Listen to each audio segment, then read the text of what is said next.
वाह वाह मम्मा, क्या स्वाद है। अरे मेरे राजा, सबका राजा आरती और मसाला।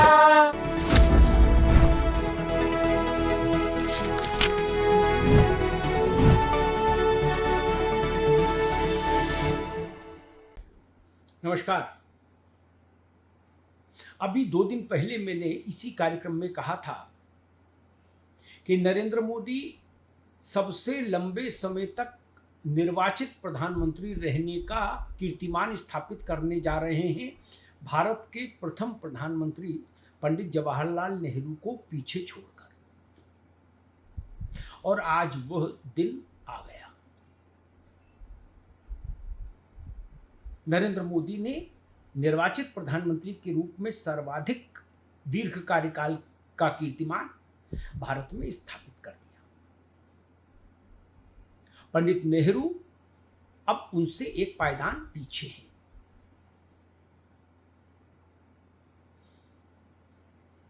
आज का दिन नरेंद्र मोदी की पर्सनालिटी को समझने और समझाने का दिन भी है। उनके व्यक्तित्व की समीक्षा का दिन है आज, कि आखिर ऐसा क्या है नरेंद्र मोदी में कि एक बेहद सामान्य पृष्ठभूमि से उठकर वो सत्ता के उस शिखर तक पहुंचे जहां कीर्तिमान ही कीर्तिमान है। 25 वर्षों से वो सत्ता के शिखर पर स्थित है। मुख्यमंत्री भी सत्ता का शिखर होता है और प्रधानमंत्री भी सत्ता का शिखर होता है। मुख्यमंत्री राज्य में, प्रधानमंत्री राष्ट्र में। 25 वर्षों से यानी चौथाई शताब्दी से नरेंद्र मोदी सत्ता के सर्वोच्च शिखर पर अवस्थित है, स्थित है। इसलिए ये समझने की बात है, समीक्षा की बात है कि आखिर ऐसा है क्या। नरेंद्र मोदी जब पहली बार सरकार में आए, प्रधानमंत्री बने, पहली बार केंद्र की सरकार में आए और भारत के प्रधानमंत्री बने 2014 में, तब भाजपा और एनडीए के पास देश भर में मात्र 7 राज्यों में सरकारें थी। देश के 7 राज्यों में सत्ता थी एनडीए की, भाजपा की, सिर्फ जब नरेंद्र मोदी प्रधानमंत्री बने 2014 में। और आज जब नरेंद्र मोदी प्रधानमंत्री के रूप में 12 वर्ष का कार्यकाल पूरा कर चुके हैं निरंतरता में, तो उस वक्त भाजपा और एनडीए के पास 22 राज्यों में सत्ता है। 22, 7 दूनी 14 और 7 तियां 21, यानी 3 गुने से ज्यादा की वृद्धि राज्यों में, राज्य सरकारों की संख्या में नरेंद्र मोदी के प्रधानमंत्रित्व काल में भाजपा और एनडीए को हुई है। ये छोटी उपलब्धि है? नहीं, ये ऐसी उपलब्धि है कि कोई भी हासिल कर लेगा? संभव नहीं। देश के 22 राज्यों में इस वक्त एनडीए की सरकार है। और जब नरेंद्र मोदी ने राष्ट्रीय राजनीति में कदम रखा था प्रधानमंत्री के रूप में, तो उस वक्त केवल 7 राज्यों में सरकार थी। Only 7 states. उत्तर भारत से लेकर पूर्वोत्तर भारत तक नरेंद्र मोदी ने भाजपा का डंका बजा दिया। केवल ये नहीं कि नरेंद्र मोदी ने जवाहरलाल नेहरू का रिकॉर्ड तोड़ दिया, केवल ये ही विषय नहीं। नरेंद्र मोदी के राजनीतिक अश्वमेध का दायरा बड़ा है, वो केवल नेहरू जी तक कन्फाइंड नहीं है।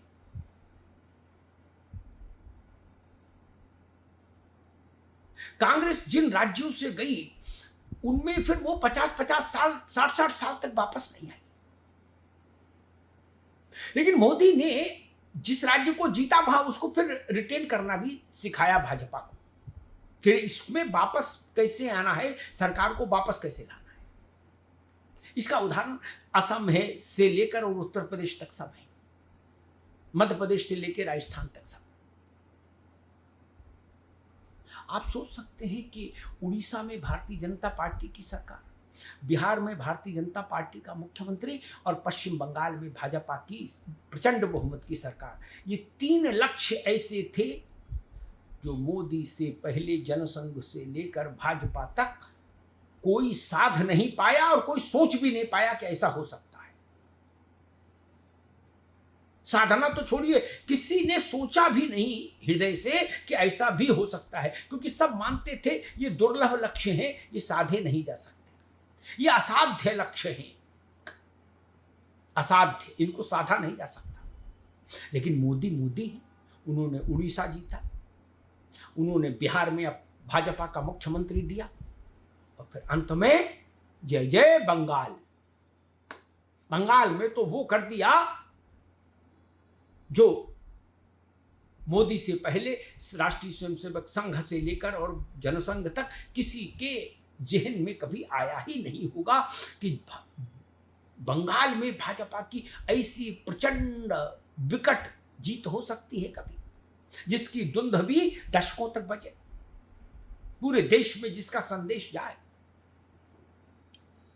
इसलिए मोदी महत्वपूर्ण है। मोदी समकालीन भारत में राजनीतिक अश्वमेध के नायक हैं, के कर्ता हैं, होता है। ऐसा राजनीतिक अश्वमेध इतना सफल, इतना व्यापक, इतना विशद राजनीतिक अश्वमेध किसी ने नहीं किया, किसी राजनेता ने नहीं किया, किसी के नेतृत्व में नहीं हुआ। इसीलिए राजनीतिक प्रेक्षक, राजनीतिक विश्लेषक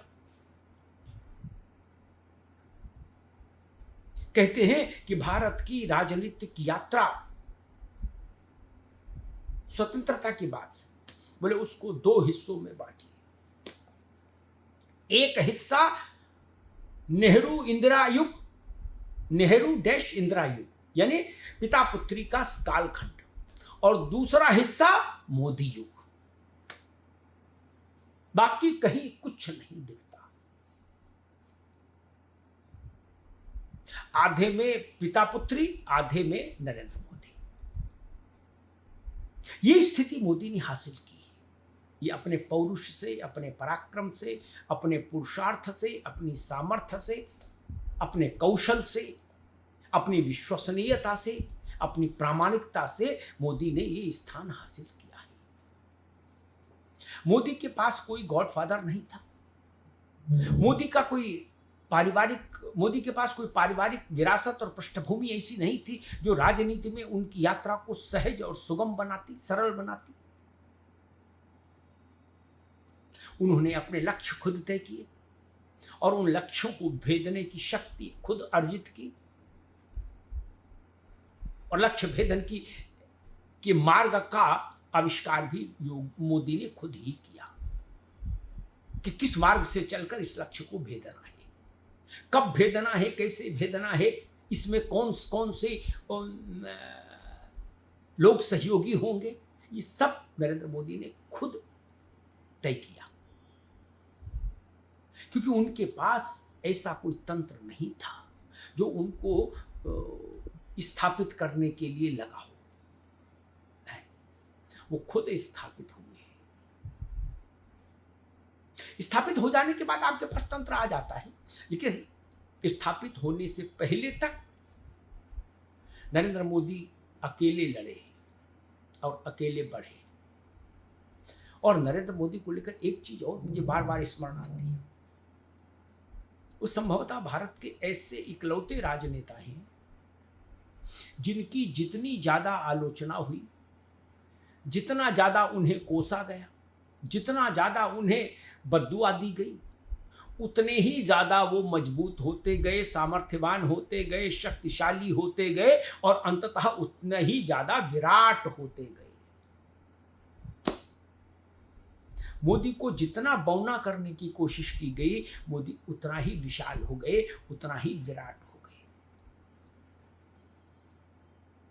फिर एक बात लगती है मोदी की समीक्षा करने वालों को कभी कभी कि शायद अगर मोदी पर इतने हमले नहीं हुए होते, आलोचना के, निंदा के, तो शायद मोदी इतने विराट भी नहीं हुए होते। मोदी के विराटत्व में, मोदी की विशालता में, मोदी की आलोचनाओं उनको मिली बद्दुआओं का भी अपना असर है, उनकी निंदाओं का भी अपना असर है। जितनी उनकी निंदा हुई उतना जनता ने उनको और ज्यादा, उन पर और ज्यादा दुलार लुटाया। जब जब मोदी को चक्रव्यूह में घेर कर पराजित करने की कोशिश हुई, मोदी और बड़ी विजय के नायक बनकर उभरे। इतिहास उठाकर देख लीजिए, गुजरात में भी नरेंद्र मोदी को घेरने की विकट कोशिश हुई थी। गुजरात दंगे को याद करें। लेकिन मोदी उस सब धुंध को फाड़ कर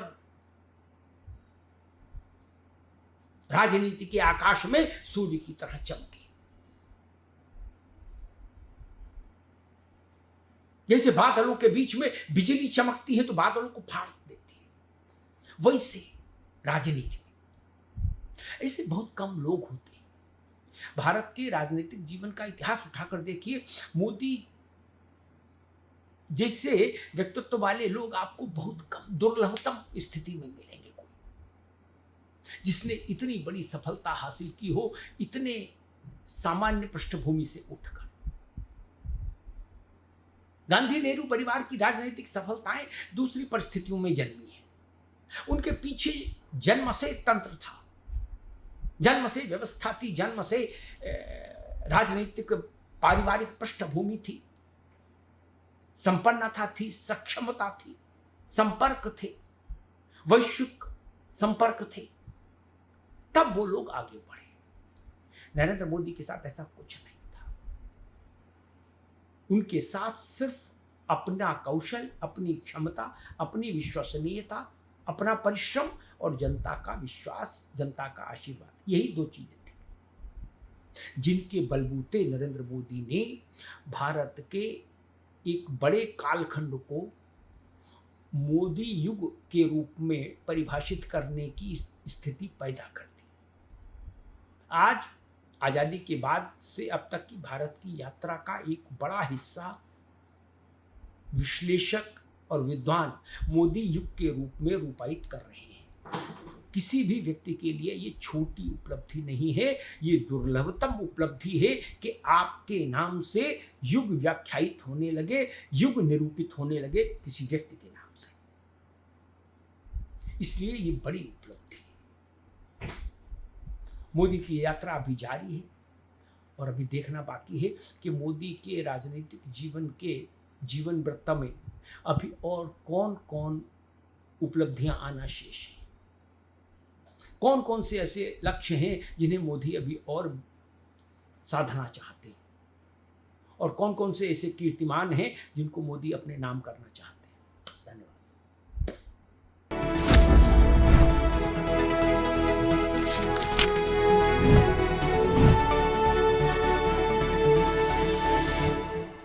कुछ तो सस्ता लो, सब बढ़िया लो, इसमें क्या खास बात है? थोड़े में ज्यादा स्वाद, यही तो है इसकी खास बात। सबका राजा आरती और मसाला।